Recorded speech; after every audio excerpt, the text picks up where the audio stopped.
आप सुन रहे हैं दिलशेर गगन को। भातारे घरे आजा, भातारे घरे आजा। डीजे राजू पकड़ी ध्यान।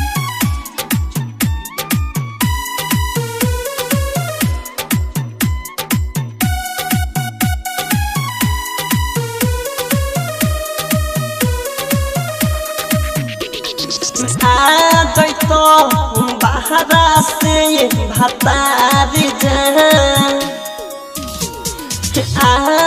तो बाहरा से भातारी मजा मारता देवारा भातारे घरे आजा,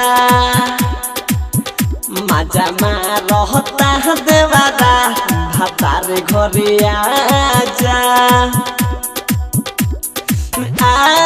तो बाहरा से भातारी तो बाहरा से भातारी मजा मारता देवारा भातारे घरे आजा, मजा मारता देवारा भातारे घरे आजा, भातारे घरे आजा।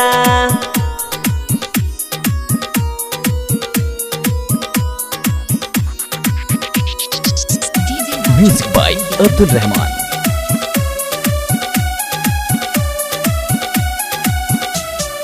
मीठी मीठी बात करे जो बना पर दोनों हाथ धरे, जब हम चाहे छुड़ावे के तो उठावा के लाली चाट जले। मीठी मीठी बात करे जो बना पर दोनों हाथ धरे, जब हम चाहे छुड़ावे के तो उठावा के लाली चाट जले। कितना बताई फोन में पड़ी भातारी कितना बताई फोन में पड़ी भातारी मजा मारता देवारा भातारे घरे आजा, मजा मारता देवारा भातारे घरे आजा, घरे आजा।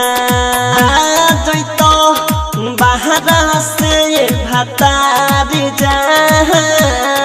मजा मारता देवारा भातारे घरे आजा, भातारे घरे आजा।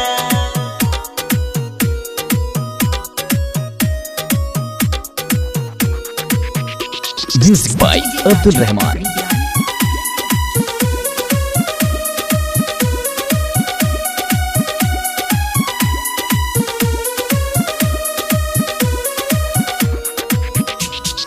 दिलशेर गगन साइया करी कवन पाइया ना तो देवारा सयू में रहमान डाल दी लभ के निशानिया। दिलशेर गगन साइया करी कवन पाइया ना तो देवारा सयू में बिकी डाल दी लभ के निशानिया। डीजे राजू देवारा रवि रुसहता, राइटर रंजन राजधानी देवारा हमसे रुसहता। मजा मारता देवारा भातारे घरे आजा, मजा मारता देवारा भातारे घरे आजा, घरे आजा। तो बाहरा से भातारी तो बाहरा से भातारी मजा मारता देवारा भातारे घरे आजा, मजा मारता देवारा भातार घरे आजा मजा रहता देवारा भातार घरे Kalika Movies Recording Studio, पखड़ी Dayal.